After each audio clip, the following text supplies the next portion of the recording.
Es esmu tikai mazais puzles gabaliņš mūsu brīnišķīgajā kolektīvā, kuru veido vecmāte, ginekologs, dzemdību speciālists, medicīnas māsa, neonatologs pediatrs, anesteziologs un māsu palīgs. Esmu bijusi klātesoša tūkstošiem ģimeņu viņu dzīves viskaistākajā brīdī mazuļu nākšanai pasaulē.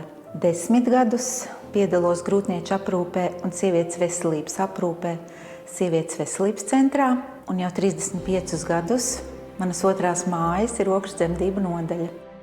No sākuma es gribēju kļūt ginekologs, jau piedalījos jauno mediķu kursos un skolās, medicīnas akadēmijā tajā laikā viņu sauc. Bet sanāca tā, kā sanāca, acīm redzot, tam tā bija jānotiek. Es esmu vecmāte visu cauri un cauri.